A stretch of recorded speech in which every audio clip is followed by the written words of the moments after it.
You're entering Corsi Nation. This is Dr. Jerome Corsi, and we have a special guest with us today. We've got Dr. Swain. Dr. Swain, how are you today? I am doing great, and thank you so much for having me on. I'm really looking forward to this. You have a new book out, and I think it's a really exciting and important book. It's called The Gay Affair, and it's Harvard Plagiarism and the Death of Academic Integrity.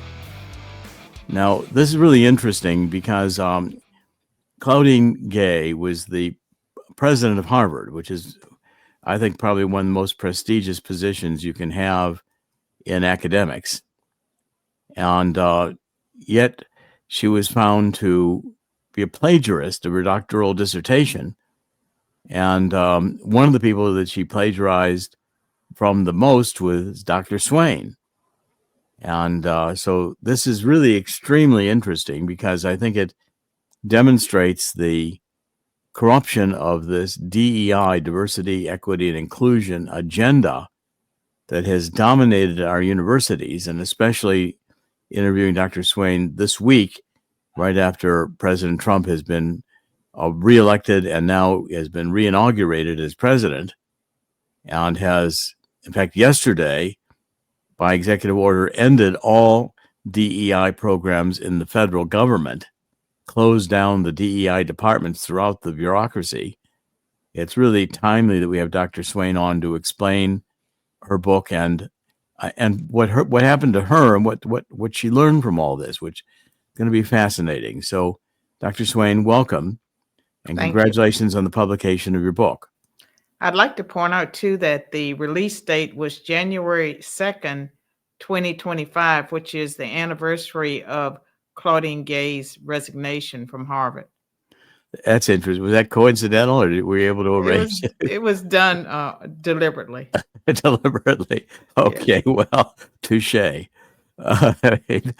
How did you find out that Claudine Gay had plagiarized your work? I received a phone call from Dr. Art Laffer on December 10th, 2023. And it was a Sunday evening, probably around 8. And I'm friends with Art Laffer, but we're not friends like, Jerome, I don't expect you to call me Sunday evening. Right. But when the phone rang, he asked me if I had heard about the president of Harvard University, that she had been accused of plagiarizing her dissertation. And he said, and guess who she plagiarized? You. That must have been a shock to you to hear that. It was a shock because it occurred 26 years ago, and I was just finding out about it. And then the phone started to ring. Dr. Laffer encouraged me to go to Chris Rufo's X page, and I went there and I saw that he had published an article and that I was in the article. And at that time, there were 2 instances identified of plagiarism.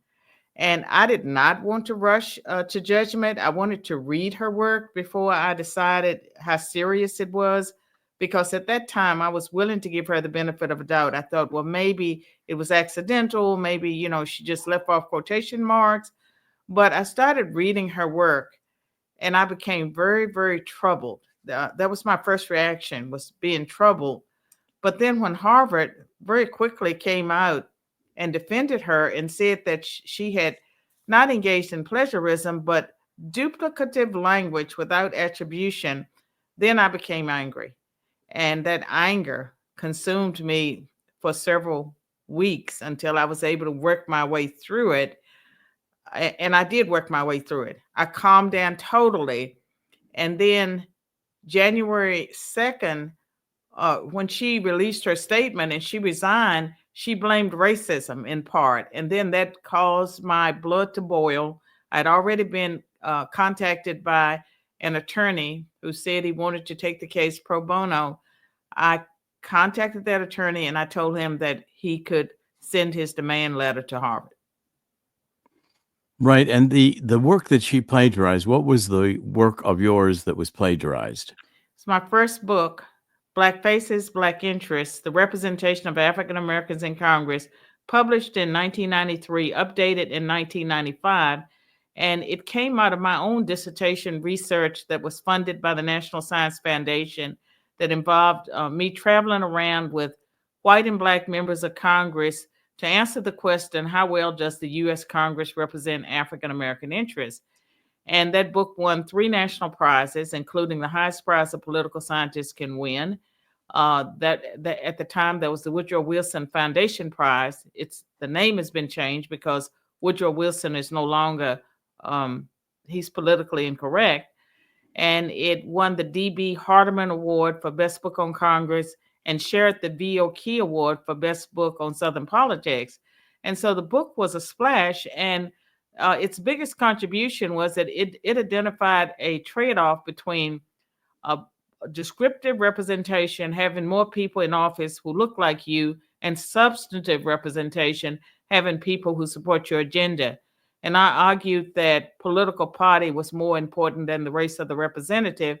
And I questioned the drawing of majority Black legislative districts. At the time, I was a Democrat. And, my research, I went where my research took me. And I can tell you, Jerome, that people would come up to me and say, this is such a wonderful book. It's just so amazing. No one can guess your race by reading the book. And I'm thinking, no one should be able to guess my race by reading the book. I wanted to be a congressional scholar, and I wanted to be the best congressional scholar I could be. And so that ended up being my 10-year book, and it received 3 citations from the U.S. Supreme Court. And it's interesting because your work establishes that what a person believes is more important than their political party, if I'm hearing you correctly. In other words, that explain how the party and the person's belief interact, those 2 variables, as it were. The trade-off was you could have more people in office who looked like you and less representation. And so having more Black faces, the title of the book, Black Faces, Black Interests, The Representation of African Americans in Congress. And at that time, there was a big debate about drawing majority Black legislative districts. The argument was that the districts had to be 65% Black or greater. I questioned that. And I also made the argument that whites would support Black candidates, and that sometimes your best representative is not a member of your group, that whites could represent Blacks and Blacks could represent whites. And so I made the case for substantive representation, people who can actually get out there and support your agenda. And it wasn't just roll call votes I looked at. I traveled to various districts based on the demographic characteristics of the district. I came up with my own indicator of Black interest, and I chose districts. I looked at white representatives of majority Black districts, Black representatives of Black districts, Black representatives of white districts, Black and white representatives of mixed districts. And the book, for some people, was controversial because it disagreed with those who argued that only Blacks could represent Black interests. And so with Claudine Gay, there was some verbatim of words and sentences, but the idea, I argue in the book that her research question was basically came out of my conclusion. She was challenging my research without doing it the way scholars are taught to do it. Like if you want to challenge a scholar, if you do your literature review, you're supposed to state their position and what's wrong with their position, take them apart, not ignore them. And in her dissertation, I believe she has 1 citation of my work, but not in the setup. It's as if she came up with this original idea on her own. And it wasn't just the dissertation. Some of her other articles also drew heavily on ideas in my work. But she was arguing essentially that Claudine Gay's argument was that you had to have Black representatives representing Black policy or Black views or issues, and she was really opposed to your conclusions Yes, saying yes, and but what she did was use my work as a straw man for her without work. without attribution to you or without arguing that you had posited the other side of the argument. Yeah, In other words, it was intellectually dishonest. In other words, had she say, okay, Dr. Swain has written this book and here are her conclusions, and had represented fairly what you had done, and then she on her own said, here's why I disagree, and here's my evidence and arguments as to why I disagree, that would have been honest and legitimate. Correct? yeah, and you know what I think was going on? I mean, my book made quite a splash at the time because there was a debate going on. In fact, it was resolved by the Supreme Court whether or not it was constitutional to draw majority black legislative districts. And at that time, the court struck down districts that had been drawn 65% black or greater. And my book, one of the reasons that it made such an impact was that I argued that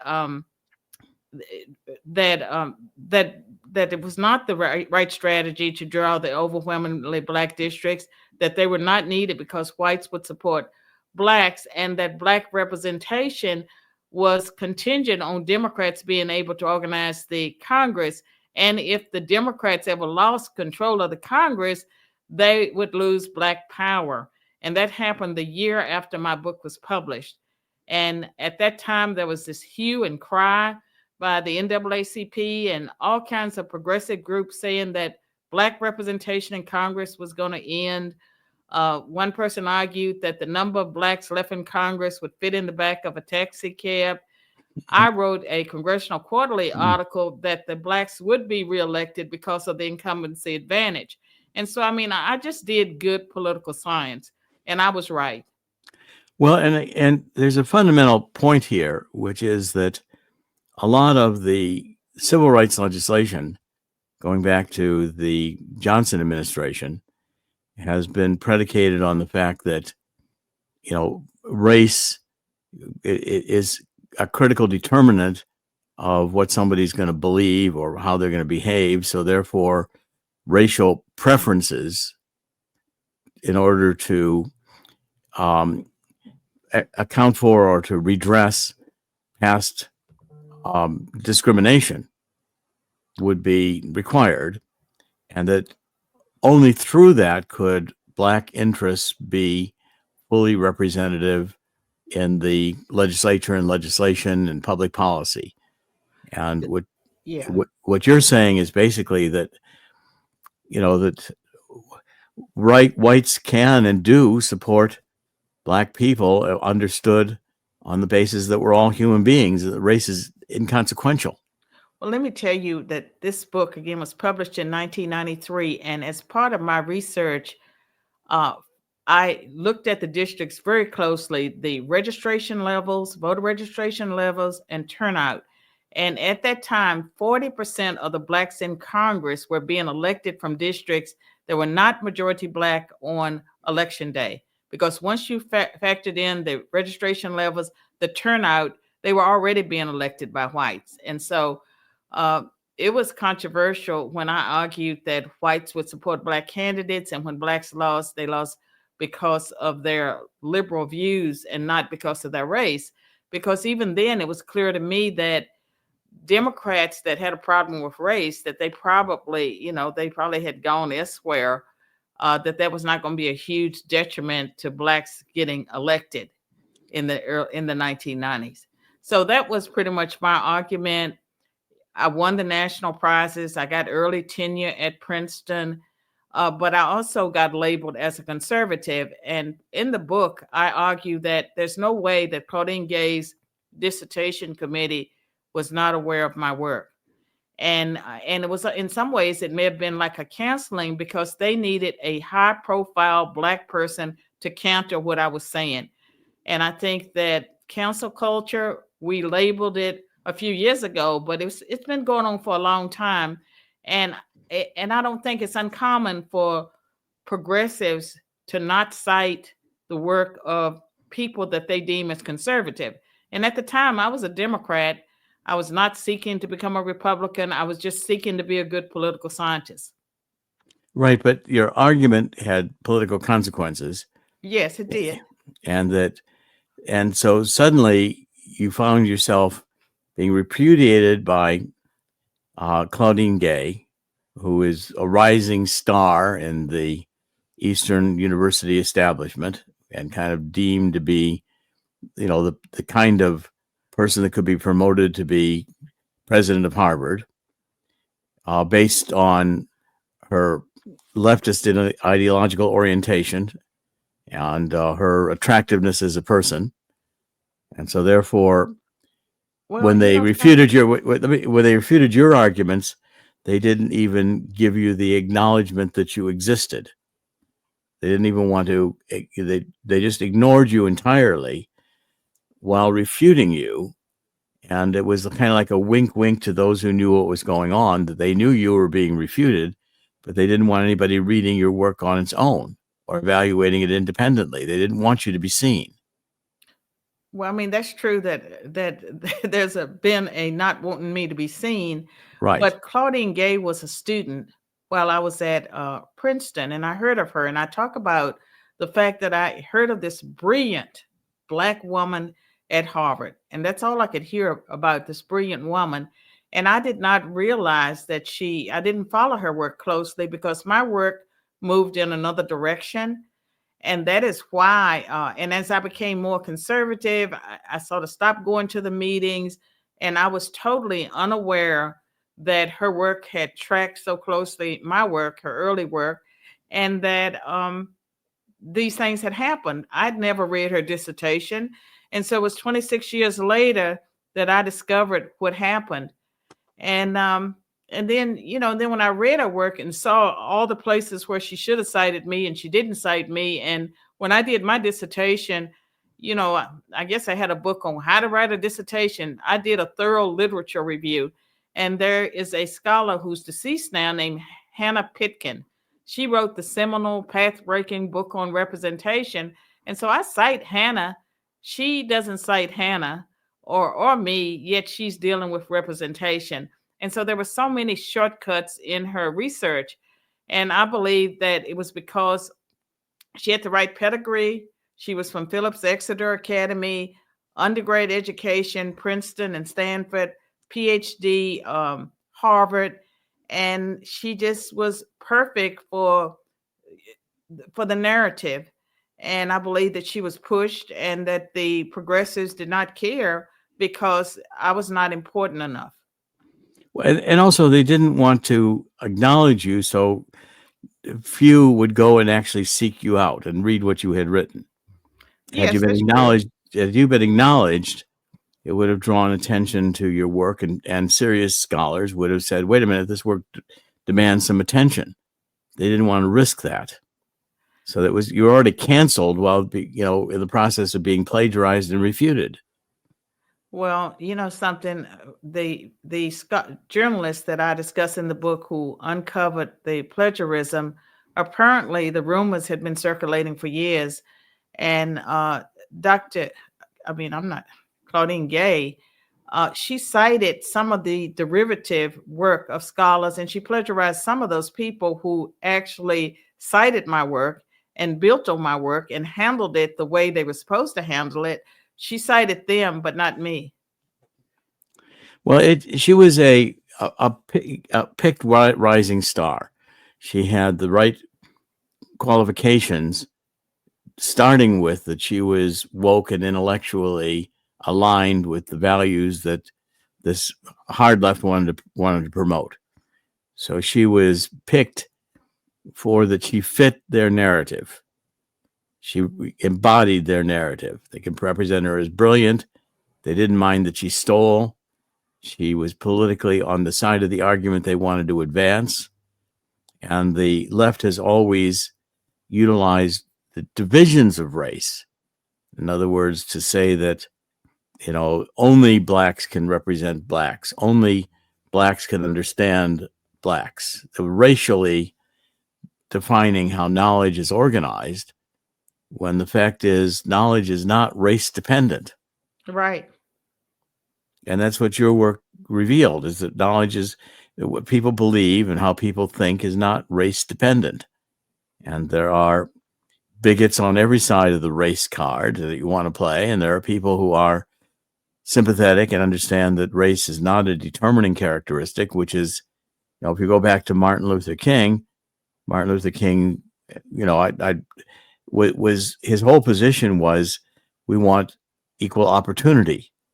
We don't want special privileges. We don't want special concessions. We just want to eliminate the discrimination, the barriers, and that we're allowed to compete on the equal plane. We'll do just fine, because talent and intellect and all the other qualifications are not race distributed. And so therefore that was his argument. Whereas this hard left went exactly the other way and saying, no, only blacks can understand blacks. Only blacks can determine the agenda.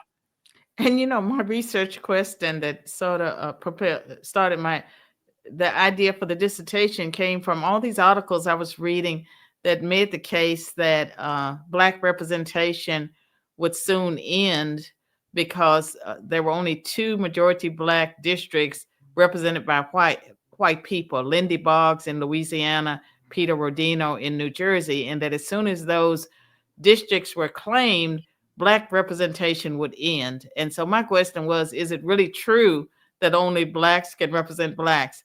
And I can tell you that my career has been advanced by me just asking simple questions like that and pursuing the evidence wherever it led. And so I was not persuaded that they were right, that only Blacks could represent Black interests. And so that was what was behind my research, which was funded by the National Science Foundation. I got a grant for $11,000 in the late 1980s, which was a lot of money for a student. And your book, again, let's highlight the book. The book is The Gay Affair, and it's subtitled Harvard, Plagiarism, and the Death of Academic Integrity. And we're going to get into those issues in a minute, but it's available in both a paperback form and it's an audio book as well. Yes, and it's wherever books are sold, but it's always easy for people to go to Amazon sometimes. And there's the Amazon listing. We're showing it on the screen now for those watching the podcast. And I want to continue.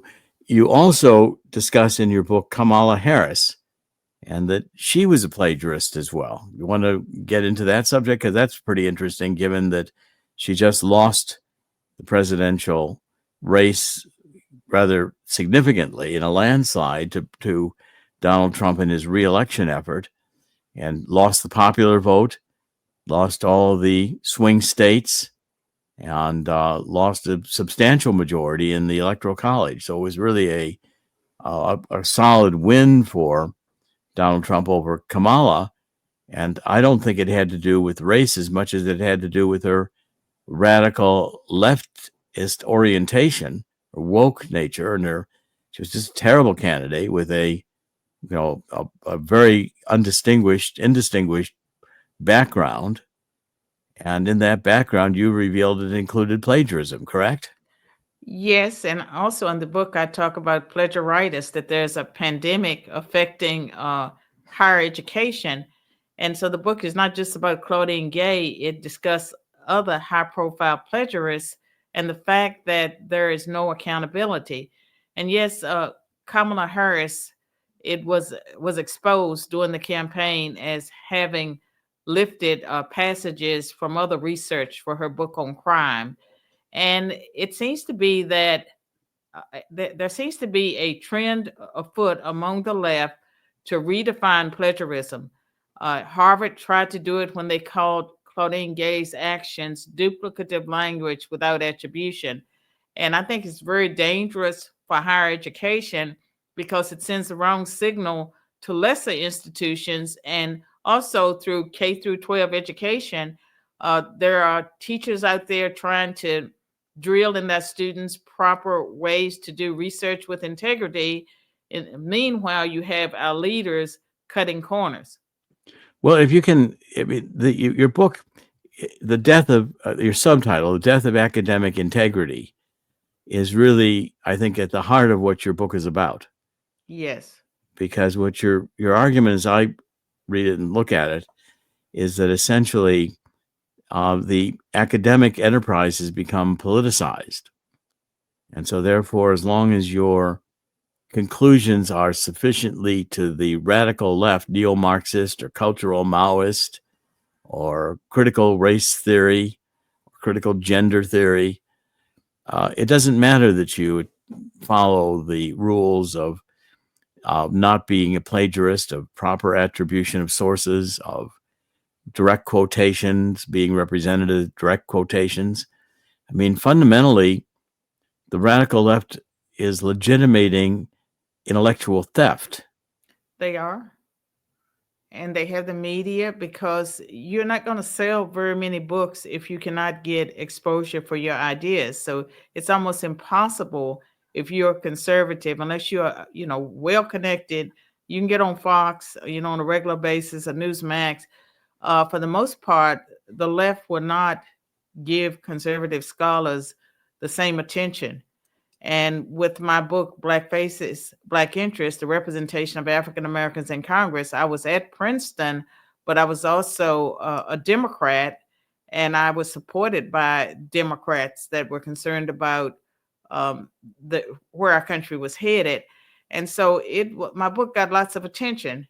But as I became more conservative, it's been a lot harder to get exposure for ideas that cut against the grain. Right, because they do not want to promote your views, which are not a radicalization of race, such that it fits into the identity politics. Identity politics is all about divisions. Yes. And I mean, I almost think it becomes schizophrenic in that whatever your particular orientation is, as long as you're radical left, even if it's schizophrenic in terms of your identification as a person or sexually or any other way, that's got to be celebrated by everybody. Well, I mean, things are changing, and I don't know, how it will shake out in the end, because we have followed the wrong path for so long. And the other thing that my book does is it talks about how copyright law, that was how I legally wanted to pursue a case against Harvard. It's not a good vehicle for that, because it protects copyright holders, but the theft of ideas, that's not protected. Institutions have to police their own members. And so there was a time when journalistic organizations and colleges and universities, they would police and deal with breaches of academic integrity. No more. They seem to be doing a wink wink when it comes to plagiarism in their ranks. And I think it's because they value the people who engage in it. As long as they're pushing the right ideas, they don't want to punish those people. Well, that's right. I mean, you can see it all over. Joe Biden making, essentially engaging in bribery with Ukraine, with China, with Russia selling political favors for personal gain. And here's Donald Trump, who suffered all these indictments over cases that were very, very weak, all of which have been losing or dismissed or ultimately will be reversed on appeal. And yet it's because of his political orientation, which is America first and traditional values. He's going to try to destroy the woke agenda. Right. He's persecuted, and those on the left, regardless of the egregious crimes they commit, are excused. Yes. And I think your Claudine Gay case, I mean, you actually sued Harvard. And how did that go? Well, I didn't file the complaint. And in the Right. book, I talk about the factors that led me at the last minute when the lawyers had the complaint drawn. I decided not to file it. And it was after I had a conversation with a law professor friend of mine who really used an analogy that caught my attention. He talked about Hamas attacking Israel and how, as a consequence, Israel was able to wipe out much of Gaza his point was that don't pick a fight with someone that can wipe you out. And he was afraid that if I pursued it and lost, and he pointed out to me in a way my lawyers hadn't, that under copyright law, loser pays, that I could end up having to pay for Harvard's lawyers as well as my own. And I had already been told that it would cost between $100,000 to $250,000 just to go to trial. And so at the last minute, after we had letters had gone back and forth, and the complaint had been written, ready to be filed, I decided that I should follow a different path. And the book is my different path. And in the appendices, I have the letters, I have the side by side of Claudine Gay's work and my work, and the complaint, so that people can actually see my case. That is my case that I would have filed if I'd gone to court. I could never be sure what kind of judge I would get. I would have filed in Tennessee and in Nashville. And if I ended up with the kinds of judges that Donald Trump had, just being a Black Democrat, being a Black Republican, challenging Harvard, I'm not sure that I would have gotten a fair trial. And so I did not want to risk it, because I have grandchildren, great grandchildren. I have, I'm at retirement age. There was too much risk for me financially to go forward. And so the book, The Gay Affair, Harvard Plagiarism and the Death of Academic Integrity, is my way of holding Harvard accountable. And I'm hoping that it will make a difference, that people will read it and they will understand that there are problems with copyright law when it comes to academia, and that maybe changes need to be made in copyright law itself. Plagiarism itself is not a misdemeanor. It's not a felony. It has to be policed by institutions, and institutions of higher education have to decide, are they going to be in the business of education or politics? And right now they're in the business of politics. And that's pretty clear. Now, Claudine Gay resigned, and I'm convinced it was your raising the issue of her plagiarism that led to that resignation. But yet she turned out quite well, didn't she? What's her current status at Harvard? Well, she landed on her feet. She was able to keep, I don't know for how long, her $900,000 a year salary that she had. $900,000 a year. Almost $1 million salary. And this past fall, she taught a course on research and writing for African American studies. I would have loved to have been a fly on the wall to see how she handled that course on research and writing. Yeah, whether she discussed plagiarism at all, or whether she had any rules of what you should do in academic discourse. And this other thing with Harvard is that they have just pretty much totally ignored me. She made some corrections to her dissertation, because there were 47 identified instances of duplicative language without attribution involving a number of people. And she corrected a handful of those, but she never, as far as I know, corrected anything that pertained to my work. She never called me to apologize. And I say in the book that if she had ever picked up the phone and made a phone call and told me she was sorry, that she made a mistake, knowing me, that would have been the end of it. I would not have written the book. But the whole idea that they would just totally ignore me adds insult to injury. Right. And, the whole corruption, and my PhD is from Harvard. So I was at Harvard. I got my PhD in 1972. Now, Harvard of 2025 is very different than Harvard of 1972, but it was already beginning. I mean, the leftist control of the university was already pretty apparent that was going to be in the ascendancy. This was during the Vietnam War, and I got to Harvard in 1968, which just in the months before the takeover of University Hall by the students in a protest, same time when Columbia University was being taken over by the students, the administrative building in Columbia University and universities around the country in protest to the Vietnam War, largely.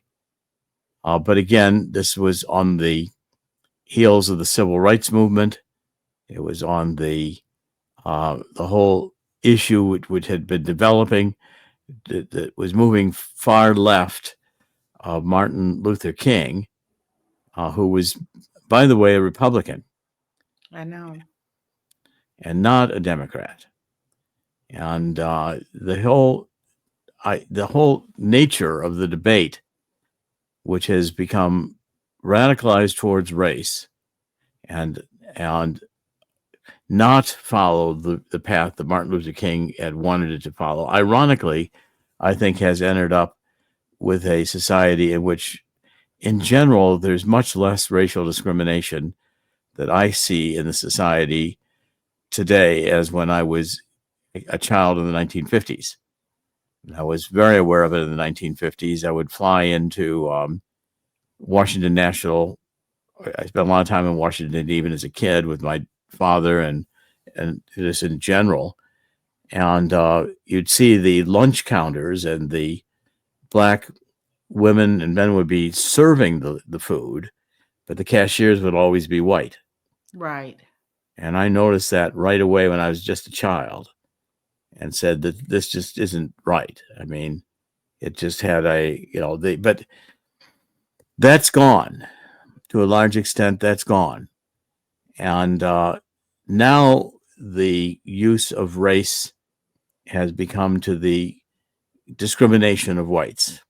It's turned the other way. The left has really turned it around to you're illegitimate unless you're a person of color. I agree. And in 2023, I published another book, The Adversity of Diversity. And the subtitle was about how the Supreme Court decision to end race-based college admissions would spell the end of DEI.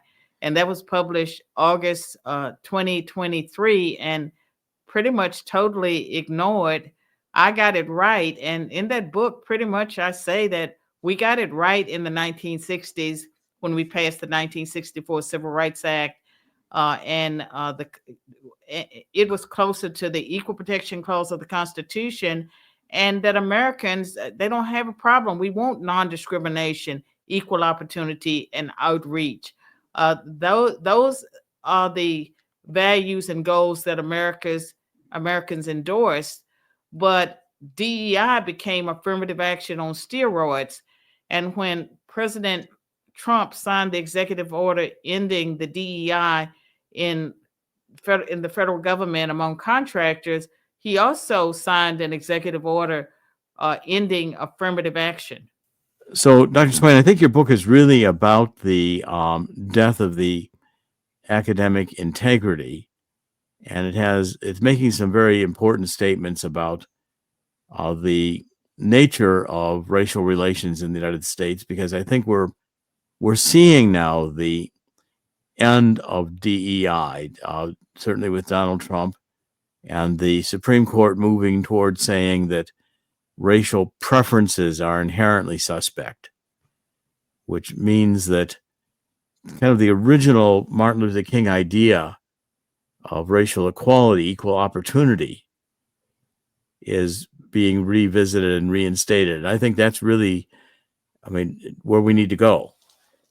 Martin Luther King used to talk about how race was not that important.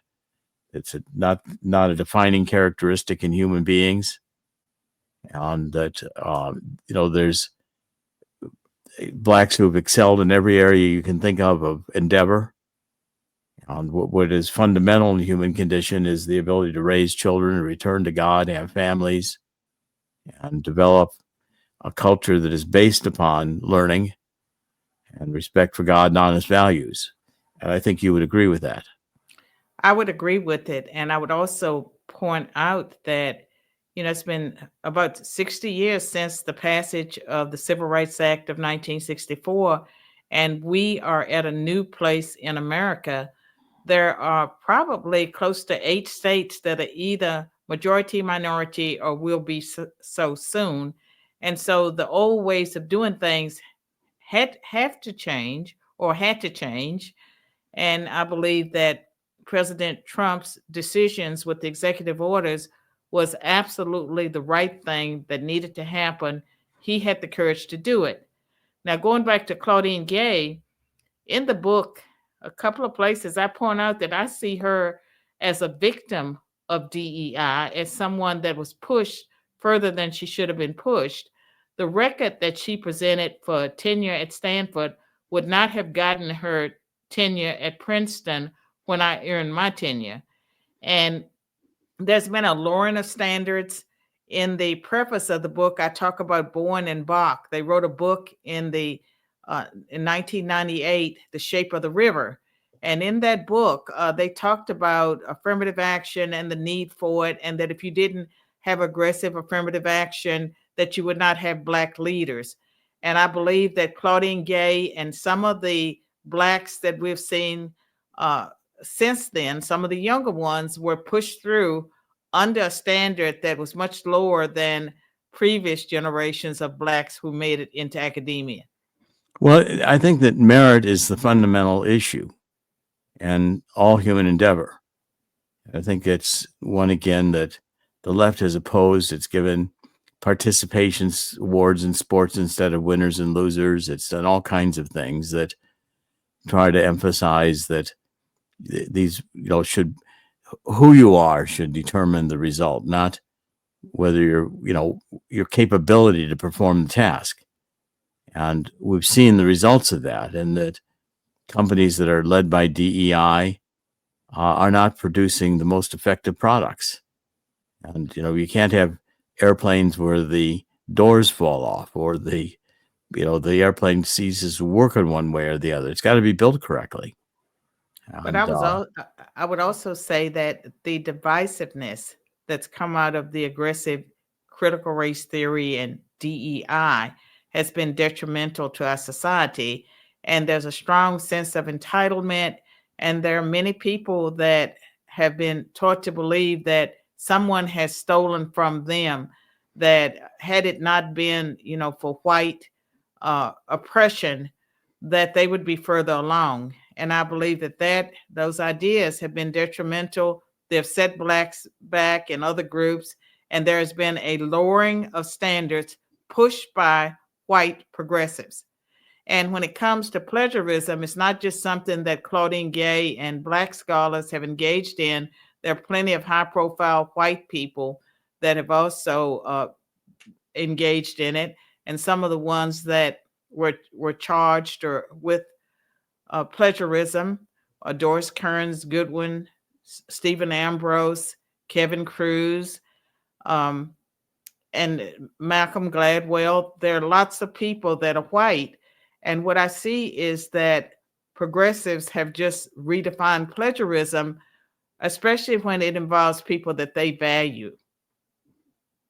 Yeah, it's the universities have got to be for academic integrity. So churches have got to be not about liberation theology, but about God and Jesus Christ, or Right. the true religious values. You can't have businesses where people are promoted onto the boards and advanced into senior management based on race.